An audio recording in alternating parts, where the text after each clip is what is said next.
1 Samuel chapter 23, hear the word of the Lord. Now they told David, behold, the Philistines are fighting against Keilah and are robbing the threshing floors. Therefore David inquired of the Lord, shall I go and attack these Philistines? And the Lord said to David, go and attack the Philistines and save Keilah. But David's men said to him, behold, we are afraid here in Judah. How much more then if we go to Keilah against the armies of the Philistines? Then David inquired of the Lord again, and the Lord answered him, arise, go down to Keilah, for I will give the Philistines into your hand. And David and his men went to Keilah and fought with the Philistines and brought away their livestock and struck them with a great blow. So David saved the inhabitants of Keilah. When Abiathar, the priest of Ahimelech, had fled to David to Keilah, he had come down with an ephod in his hand. Now it was told Saul that David had come to Keilah, and Saul said, God has given him into my hand, for he has shut himself in by entering a town that has gates and bars.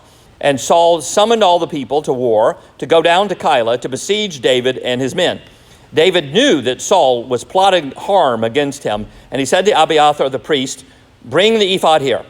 Then said David, O Lord, the God of Israel, your servant has surely heard that Saul seeks to come to Keilah to destroy the city on my account. Will the men of Keilah surrender me into his hand? Will Saul come down as your servant has heard? O Lord, the God of Israel, please tell your servant. And the Lord said, he will come down. Then David said, will the men of Keilah surrender me and my men into the hand of Saul? And the Lord said, they will surrender you. Then David and his men, who were about 600, arose and departed from Keilah, and they went wherever they could go. When Saul was told that David had escaped from Keilah, he gave up the expedition. And David remained in the stronghold in the wilderness, in the hill country of the wilderness of Ziph. And Saul sought him every day, but God did not give him into his hand. David saw that Saul had come out to seek his life. David was in the wilderness of Ziph at Horish, and Jonathan, Saul's son, rose and went to David at Horish and strengthened his hand in God. And he said to him, do not fear, for the hand of Saul my father shall not find you. You shall be king over Israel, and I shall be next to you. Saul my father also knows this. And the two of them made a covenant before the Lord. David remained at Horish, and Jonathan went home. When the Ziphites went up to Saul at Gibeah, saying, is not David hiding among us in the strongholds of Horish, on the hill of Hachilah, which is south of Jeshimon? Now come down, O king, according to all your heart's desire to come down, and our part shall be to surrender him into the king's hand. And Saul said, may you be blessed by the Lord, for you have had compassion on me. Go make yet more sure. Know and see the place where his foot is, and who has seen him there. For it is told me that he is very cunning. See therefore, and take note of all the lurking places where he hides, and come back to me with sure information. Then I will go with you. And if he is in the land, I will search him out among all the thousands of Judah. And they arose and went to Ziph ahead of Saul. Now David and his men were in the wilderness of Maon in the Arabah to the south of Jeshimon, and Saul and his men went to seek him. And David was told, so he went down to the rock and lived in the wilderness of Maon. And when Saul heard that, he pursued after David in the wilderness of Maon. Saul went on one side of the mountain, and David and his men on the other side of the mountain. And David was hurrying to get away from Saul, as Saul and his men were closing in on David and his men to capture them. A messenger came to Saul, saying, hurry and come, for the Philistines have made a raid against the land. So Saul returned from pursuing after David and went against the Philistines. Therefore, that place was called the Rock of Escape. And David went up from there and lived in the strongholds of En-Gedi. May the Lord add his blessings to the reading of his holy word. On April 12th, 1961, the first Russian cosmonaut, Yuri Gagarin, reportedly radioed from space, I can't see God.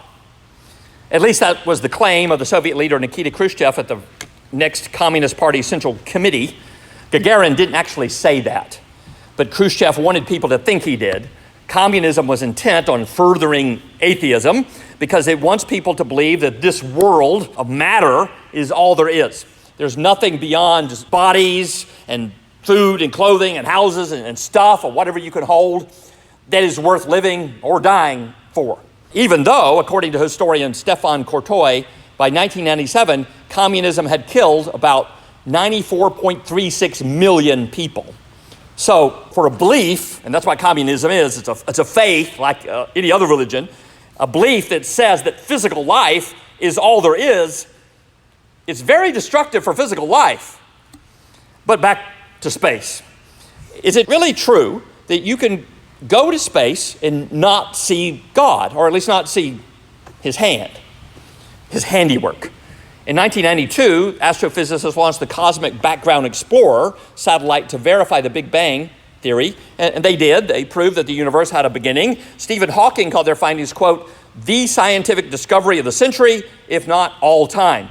It actually isn't that revolutionary. We already knew from the laws of thermodynamics that the universe had a beginning, but cosmologist George Smoot admitted, quote, cosmologists have long struggled to avoid this, what he calls this bad dream, by seeking explanations for the universe that avoid the necessity of a beginning. But now they had to accept the fact. After all, it doesn't take a genius to figure out that if the universe had a beginning, then something or someone had to begin it. It could not have begun itself. Something or someone who was beyond nature, beyond the universe, and so by definition supernatural, had to create it. So the universe is God's handiwork. In it you see his hand. But still some would say, okay. A God who made the universe, that we can accept. But then he left it to operate on its own laws. That's called Deism. It's from Latin, just means faith in God, but it's a certain kind of faith in God, a God who just makes the universe and leaves it to operate on its own. He does not control the world, who made the world like a clockmaker makes a clock and then just leaves it to run on its own. And here's the real problem with the beliefs of most of the people around us. Most of the people around us here are not atheists, and they would scoff at Khruschev and the communists trying to say, if we went into space and couldn't see God, like Christians who say, back to the cosmonaut on a spacewalk, yeah, you take off your helmet up there and you'll see God real fast. A better response, the heavens, the universe, declares the glory of God. It shows the work of his hand. The real problem, though, of people surrounding us here is deism, a God they acknowledge exists. They say they believe in him who created everything, but they can't see his hand in their lives now. Sociologist Christian Smith and Melinda Denton, in a 2005 book called Soul Searching, described the common beliefs of Americans as moralistic, therapeutic deism. Most Americans claim to believe in God, but when they look at nature, or when they look at history, or they look in their own lives, they don't see his hand. They see the world as like it's a machine that's running on its own, or maybe there's just blind luck. Just things kind of happen by happenstance. Now, if they're pious, they're a little religious, they may want to bring God into the machine, at least occasionally, especially in tough times. Someone's dying in their family, when they're sick, when they've got problems. Maybe they feel overwhelmed by something, they don't feel they can handle them. They like the Footprints poem because in it there's a therapeutic God who walks with them, who helps them in the tough times, but isn't in control of those tough times. No one is. It's just happenstance. It's just bad luck. But he walks with you through it, and he may even carry you. They want a God who respects our free will. When we can handle things, he'll let us walk on our own, who leaves us alone most of the time. After all, we can walk through most of life on our own. Thank you very much. They might even want to talk to him regularly, but they still don't see his hand in, under, and on everything, guiding it according to his will. The faith of David was very different. We see that here in three parts, where David sees the hand of God. He sees first God's directing hand, and second, God's strengthening hand, and then finally, God's providential hand. First, David sees God's directing hand in the first 14 verses, and he sees that in two parts. He sees that God knows what will happen, and that God knows what could happen. David receives word that the town of Keilah is under attack. Could be pronounced Keilah or something like that. It's 2 syllables, but I'm going to just pronounce it Keilah. The name Keilah means citadel, meaning that it was a fortified town. It was a military outpost. It probably had civilians there too, and whole families, but it's fortified to stop, probably for the purpose of stopping a Philistine invasion. They're on the border near the Philistines. And now it's being besieged by the Philistines, and they're looting the threshing floors, apparently where they sift the grain outside the walls, and they're taking their harvested grain, which means people of Keilah could starve. And the first thing we should notice about this is that since David is not the official king, this isn't really officially his business. Here's Saul should be coming to the rescue of Keilah, right? You get the alert, Keilah is under attack. Well, Saul, this is your job. You better do it. David is supposed to be the outlaw. According to Saul, he's lying in wait to overthrow him. Now, if that were the case, David would leave the defense of Keilah to Saul, let Saul's army take the casualties and spend their energy and spend their resources, while he just sits back and recruits more men, criticizes Saul, said, I would have done a much better job than Saul's doing, that kind of thing, and let the men come in and let Saul get weakened. If he was really a rebel, he'd be thinking, if that means temporarily letting the enemies ravage Israel, well, that's what we'll have to do for the greater good. That's what David would think if he were a rebel. But he's not. Rebels don't defend the country they're trying to take over. Typically, rebels work to undermine the country they're trying to take over. If foreigners attack, rebels let the government spend all their energy and their men fighting the invaders. Well, they sit back and they build up their own strength, criticize and that kind of thing. If David were a typical revolutionary, he'd let Saul counterattack the Philistines, hoping that Saul's forces are weakened in the end, and he would just bide his time. But despite what Saul thinks, David is not a revolutionary. He's the anointed one. He's the true king. And he proves that here by defending God's people. He comes to the rescue. But first, he wants to know what the hand of God is doing. So he inquires of the Lord. Not told exactly how, either through the prophet, he has prophet Gad with him, or maybe through the Urim and the Thummim that the priests have. And he asks God, shall I go and attack these Philistines? And the Lord answers David, go and attack the Philistines and save Keilah. It's a clear word from God. Go, attack, save. Do the work of the king. And David believes the promises of God first to Abraham, that Israel will have this land. This is their promised land. Here it's being taken from them. His faith is in that promise that this is their land. And so he believes in God, believes in God's promises. That makes him willing to attack. He believes in the promises to Abraham, those promises are fulfilled by Jesus. So David's faith in the promises is faith in what Jesus fulfilled. And he shows that faith by doing. His faith had works. It's living faith. Here the work was going on the offensive to defend the kingdom where officially he's a fugitive. Now, who does that? What fugitive has ever defended the regime that's out to get him? David. David does that because of his faith. So he announces to his men, mount up. We're on our way to attack the Philistines surrounding Keilah. Something like that. Now, remember, David had attracted losers, okay? They're a bunch of losers. They're the down and out. They may have been physically fine and physically good condition, but they have had a hard life. Things had never seemed to go well for them. So these aren't confident, happy warriors. So they're bold and willing to do anything. They've been beaten down. They're discouraged. They're losers. And so when David tells them his plans, they reply in verse 3, this is them talking about, behold, look at this. We're afraid here. And we're in hiding here in this forest in Judah, and we're afraid here. And you want us to go out? Go on the attack? They're like Eeyore in the Winnie the Pooh stories. Remember that? Gloomy, pessimistic. They're cowering. They're terrified someone will find them where they are. And then they say, how much more if we go to Keilah, where the armies of the Philistines, we're afraid of Saul. The Philistines are stronger. You want us to go to war, go out of hiding, into the open, and against the Philistines of all people. Those are the fiercest warriors out there. That's just crazy. And so David, knowing that he has a morale problem, asked the Lord again. He has to be sure the hand of the Lord is with him. And notice how many times this passage talks about hands.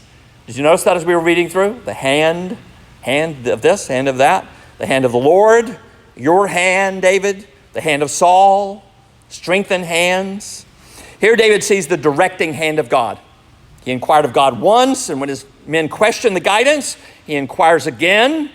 Probably he does it in front of the men, so they would hear it themselves. And the Lord answers in verse 4, arise, go to Keilah, for I will, this time he's promising.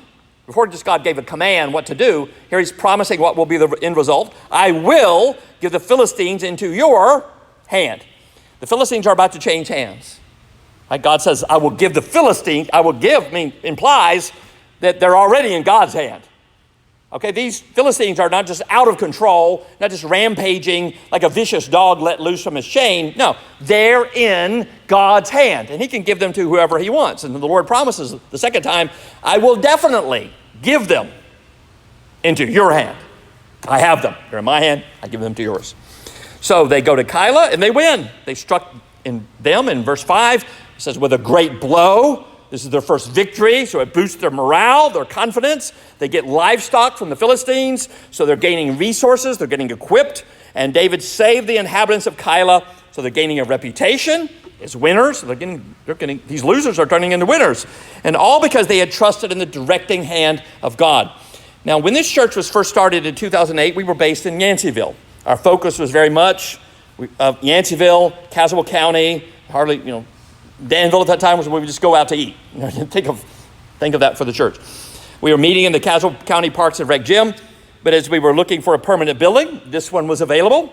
But Mary and I, around that time, we went on a church planners retreat about November that year, 2008, on the coast. Ironically, the beach is called Caswell Beach.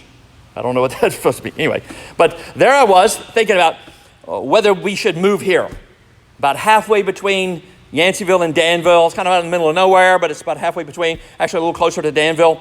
And we were seeking God's directing hand. And it crystallized in my mind that we should. The church even had a meeting about it, and everyone, as far as I remember, was in favor of it. Started to get support from a Baptist denomination who was started to give us $1,200 a month. I think we got one or two payments, that's about it, for $1,200 a month, and it's supposed to be for 2 years. For our first 2 years. Now, it's kind of an odd number, isn't it? $1,200 a month. Why not even $1,000? Or better, round up. That's what I would prefer. But it was $1,200 a month. Now, by January, so that'd be 2009, they eventually told us on a Friday that they wanted us in Yanceyville, and if we moved to this building, that they will cut the $1,200 per month. We're not getting anything. And I still thought we were being led here, but that threat gave me second thoughts. The next morning, Saturday, wake up, go check my email, turn on the computer. There's a message from a guy I didn't know, but a friend of Mary. Originally he's from Singapore, but now lives in Houston, Texas, saying that he was wiring the church a gift of, guess how much? $1,200. I looked at that and blinked, then shouted to Mary upstairs, still in bed, hey, Mary, did you tell him about the $1,200? Took a little while to wake up. Like, what are you talking about? No, he didn't know anything about it. The Lord led him to give exactly $1,200 at exactly the time we were having exactly that amount taken from us. And in case you think, well, that's just for 1 month. Well, later others gave us more than enough to make up for what we lost by moving here. Can you see the Lord's directing hand in that? Well, the Lord's hand directed them to Keilah, not just to save the city or to equip their small army or to give them their first victory. He shows them that the Lord knows what could happen, that he knows definitely the result of contingent events. That is, he knows hypotheticals, counterfactuals, how people will react and things will change if conditions change. Here, whether David stays in Keilah or not, how will that change things? Historians like to play with counterfactuals to speculate on how things would have turned out differently, if not for a few changes. What if France had become reformed, which almost happened. I mean, there was one king in line to be king, and he was reformed, and if he would have become the king, France would have been reformed. Now, there would have been no St. Bartholomew's Day massacre on August 24th, 1572, when about 10,000 or more, some people estimate up to 30,000, Reformed believers in France were murdered. So there would have been no French Reformed refugees called Huguenots, many of them coming to America, and there would have been no Paul Revere. There would have been no French Revolution, and so no Napoleon, and perhaps, because Germany would have been different, no Hitler. What if Oliver Cromwell had lived 20 years longer, which could have happened because he died when he was only 59, and he had established a permanent republic in Britain in the 17th century? There likely would have been no American Revolution. What if the South had won the Civil War? What if the USA hadn't developed the atomic bomb when it did? How much longer would World War II have lasted? And how many more would have died? And on and on. You can play this game, but it's all speculation. We have really no idea. You can guess and you can from trends, but once you change one thing, all the other variables could change. And people are unpredictable under different situations. So you really don't know in any of these how people could have reacted. But God does. He knows exactly how things will change and what people will do if you change something. And this is important because a theological movement called open theism, I prefer to call it mini theism, says that God can't know contingent events because if he does, then they aren't open to change. If God knows the future, then the future can't change, and so people's choices are already set. But they say people must have free will and be able to change their will. And so if the USA, take that scenario, the USA doesn't have the atomic bomb in 1945, and then God is kind of like us. You ask him, would Japan have surrendered anyway? And he says, I don't know, maybe. God's like us. He can't know if the Japanese will ever surrender or if the Soviet Union will take advantage of the USA being stuck in a bloody war in Japan, take advantage to take over all the rest of Europe and Asia. He can guess, but he can't know what they will definitely do under different circumstances because people have to be free, they say. But we see here that God does know. In the Bible, God has to be sovereign and almighty. And almighty, like in the Nicene Creed, we confessed, almighty means all power, there's no limitations, infinite, so infinite knowledge, infinite power, infinite ability. He knows all things and all power to do all things. So David and his men are now in Keilah, and Saul learns that they are there, and now he's on his way. The priest, Abiathar, joins David there with his ephod. And an ephod is a priestly garment. It's kind of basically a vest with 12 stones in it for the 12 tribes and something attached to it called the Urim and the Thummim. And now, we don't know exactly what it was or what it looked like or how it worked. So that's all a guess. We just know what it was called, the Urim and the Thummim. Apparently it had two parts, the Urim and the Thummim. But it was used for seeking the Lord's direction. The priest has it now. And because of Saul's massacre we saw last week, now David only has the priest. And when David learns that Saul is coming, he seeks the Lord's directing hand in verse 10. He and his men apparently like it there in Keilah. Right? It's a town, after all. Better than camping out in that forest or those caves where they had been. They're in a town, they got food and water, they got hospitality. So it's nice there compared to where they were. It's a fortified, and apparently he looks around at the local men and concludes that if they join him and fight with him, they'll probably be able to withstand Saul's army here in this fortress. But will the men of Keilah support him? Now, you'd think they would. You'd think they would be grateful to David for saving them and then want to return the favor. Gratitude is the response of a spiritually healthy person. When someone saves you, you should be grateful. Someone said that Christian ethics, that is what we do, how we live, is based on gratitude. He saved us. Now we want to live for him. We want to live in the way he tells us to. Not out of duty, because he saved us. And now I want to live for you. Something I want to do out of gratefulness. But David seeks the Lord's directing hand. O Lord, the God of Israel, your servant, talking about himself, has surely heard that Saul has come to Keilah to destroy the city on my account, like he had destroyed Nob. Will Saul come down as your servant has heard? Is he going to come? This is based on whether David stays there. O Lord, the God of Israel, please tell your servant. In other words, if we stay, that's the contingency, that's the hypothetical. Can you, God, definitely see what Saul will choose? And the Lord answers that Saul will come down if he stays. He knows what Saul will do in that circumstance. Then David asks in verse 12, will the men of Keilah surrender me and my men into the hand of Saul? Okay, there's another circumstance, another scenario. Again, if we stay, can you, God, definitely see how they will respond? They should be grateful. We save them, but how will they respond when the pressure is on? And the Lord answers, they will surrender you. He knows exactly what they will do given that circumstance. They won't be grateful. They will bite the hand that feeds them.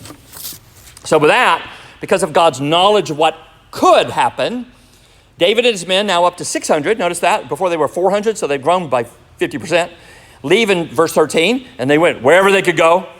It was kind of wandering around. Saul hears that David has left Keilah, and so he gives up. He goes back home. David and his men camp out in strongholds, fortified mountaintops in the wilderness of Ziph. And verse 14, that's further southeast. It's toward the Dead Sea. It's not quite there yet. Meanwhile, Saul sought him every day, sending out spies and patrols looking for David. But God did not give him, God did not give David into his, Saul's, hand. God's directing hand led David away from Saul. God directs his people and directs his enemies in the wrong direction. Second, David sees God's strengthening hand. Starting in verse 15. David saw that Saul had come to seek his life. In Hebrew, nephesh could be translated soul. When you see what's coming against you, you can feel overwhelmed. There's forces coming against us for our life, for our soul. You see the people who betray you and disappoint you, people like the inhabitants of Keilah, people you helped, and now they don't care. They lack gratitude. Or you could see your own mortality. There come a time when you see a sickness, a disease, a decline, this old age coming against you, coming for your life. Or you see sin coming to seek your soul, to trap you in some sin, trap you in sexual immorality or in greed so that you're constantly seeking more dollars. Sin is seeking your life. Sin is on this expedition to hunt your soul down. And as John Owen said, be killing sin, or sin will be killing you. Well, David can see now that Saul is seeking to kill him, and that's depressing. That's discouraging. And so in verse 16, Jonathan, his friend, comes to visit. Jonathan strengthened, notice that in verse 16, he strengthened his hand, that's David's hand, in God. That's David's grasp on God was being discouraged. And Saul came in and strengthened it. So David is grabbing hold of God even stronger now because of him. He encouraged him. He says to him in verse 17, do not fear, for the hand, there's that theme again, the hand of Saul, my father, shall not find you. Jonathan knows that because he believes in the promise to David. You shall be king over Israel. Now, at this point, David, at least he has an army now, he has 600 men. Before, he believed it before when David had absolutely nothing. But he's still just a refugee. He's a hunted man. But he believes in the promise to David. Jonathan will support him all the way. He says, you shall be king and I shall be next to you. And that's encouraging. He says that Saul knows that David will reign and he's trying to stop it, but he won't succeed. Nothing can succeed. The gates of hell can't prevail against you. He reminds David of the promise from God. And then they make a covenant again before the Lord. This is church. That's what they're doing. They're at church. You see the enemies of God, they're out to get you. You need to have your hand strengthened in God. Strengthened with the promises of God. The promises of God to you, promises of God to Christ. And you will sit with him, you're seated in him. You're strengthened by God's people. And that's what we're doing right now. And we covenant together. We covenant so that we will keep doing that. And you need to be part of a body to which you are covenanted. Not just where you attend, but to where you are covenanted. And that will strengthen your hand in God when all you can see outside are enemies. Jonathan goes home, and that's the last time we're told they saw each other. But the people of that region, Ziph, see David. And even though David is the hero, David's the hero. He took out Goliath. He killed his tens of thousands. He rescued, just recently, Kyla. They see an opportunity for themselves to ingratiate themselves with Saul. And he'll reward them. He's the king. He's got power. He's got wealth. He's got things on his side. We do a favor for him. He'll help us. And so they tell Saul, is not David hiding among us? They effectively become Saul's spies. Many people don't think about what's right or what's wrong, who's righteous and who's wicked. They simply support whoever is in power. Who can reward them? Who can give them the stuff they want? And so they invite Saul, the official but not the true king, to come down, and they will, in verse 20, they will surrender him, that's surrender David, into the king's hand. There's that theme again. You have to hand it to them. They're all in on Saul's side. And so now David has the local people against him. So Saul blesses them in verse 21, thanks them for having compassion, for thinking of him.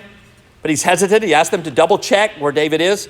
Maybe Saul is tired of starting expeditions to go hunt down David, and then when they get there, David's escaped already. And so he says that David is very cunning, that he hides out in lurking places. In verses 22 and 23, you got to love that phrase, lurking places. He wants sure information, he asked for. Give me sure information. He has to get direction from them because he can't get it from the Lord. How can David escape with all this against him? Now with the people looking for him, basically surrounded by spies, every little village around him, and now it's reporting on him to Saul. And here he composes Psalm 54, which we just sang. When the Ziphites went and told Saul, is not David hiding among us? Oh God, save me by your name. Imagine being wanted by the police, your picture on TV all the time, Amber Alerts talking about you on Facebook. Everyone's out to get you. Sooner or later, your luck is going to run out. Of course, there's no such thing as luck. Luck is what people see when they can't see the hand of God. They just think it's random. It's out of control. It's luck, they call it. No, it's not. Third, David sees the providential hand of God, starting in the middle of verse 24. The people of Ziph were actively conspiring against him, and so he moves on to Moan. It's a little more southeast, even a little closer to the Dead Sea, still not quite there yet. Around this time, David composed Psalm 63, when David was in the wilderness of Judah. And wilderness, by the way, means in their language, means like the desert. There's no one living out there. It's just desert land. We usually, wilderness, we think of forest, but it's desert. And he prayed there, oh God, you are my God. Earnestly I seek you. Saul doesn't catch him in Ziph, but he hears that he's moved on to Moan, searches for him there. He's getting closer. He's getting hot, very hot. And in verse 26, they're on the same mountain. Apparently they're so close, there's only like a rocky ridge in between them, separating them, almost like a fence that's the only thing that's separating them, is ridge of rocks that's dividing them. They're that close. Saul and his army on one side, David on the other. David was hurrying to get away from Saul. Saul's men are closing in. It looks like they're just about to capture him, that they have the upper hand. And then finally for David, his luck has run out. But there's no such thing as luck. Someone said there's no such thing as luck. Luck is where preparation meets opportunity. Well, here, there's more to it than that. Here, it looks like Saul is prepared. He has the preparation and the opportunity. He's prepared with the spies, with the local people. He's scouted out where David is. He's prepared for David being cunning and hiding out in those lurking places. And now he has the opportunity. He's on the very same hill, only a ridge of rocks in between them. Saul is not relying on luck, but on preparation and opportunity. But he doesn't have the hand of God working for him. What in theology is called providence. Providence, like the name of this little town, is the doctrine that God controls all of nature, all natural things.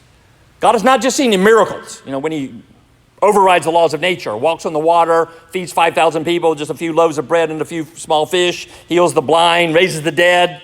Some people say they won't believe in God unless they see a miracle. But God is seen in his providence, his hand in everything. The laws of nature are not working kind of independently on their own, outside of his control, like a machine, like a clock. They are his hand. He is the ultimate cause of all things. You think, how did you get here this morning? You think, well, I decided to come. I got up, got that text. Maybe that's what reminded you to come. Got in my car, drove the car, and I brought myself here. But what ultimately made you decide to come? Well, God did. God ultimately provided the car, the job that gave you the money for the car, and the job that gave someone else the money, and they gave it to you for the car, the health so that you could drive, the roads so that you could get here. God works through means, like the cars, like jobs, the government that builds the roads, but God is doing it all. The means, the cars, the employers, the governments are God's hands.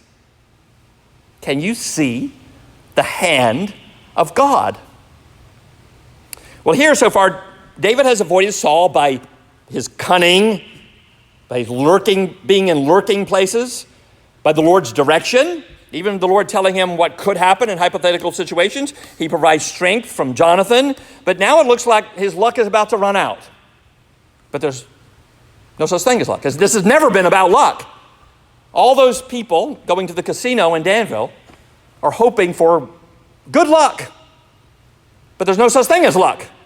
When you gamble, you're asking God if he wants to take this money away from you. And it turns out, when you gamble, most of the time he says, yes, I do. Thank you very much. It's not luck, because there's no such thing as luck. There is instead providence. God's working through nature, through means.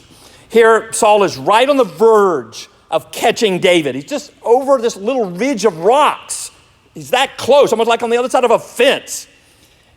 He's just about to catch him and his men, when suddenly in verse 27, a messenger comes with urgent news. King, hurry and come, for the Philistines have made a raid against the land. Now, Saul can't ignore this urgent plea. It's his job to defend Israel. If he ignores it just to chase David some more, there could be other rebels all over Israel thinking Saul's not defending us, and they will rise up against him, and he'll have much more trouble. So he has to break off the chase just when it looked like David was in his hand. Now, the modern person would say, oh, David was lucky. No, it's all God's providential hand.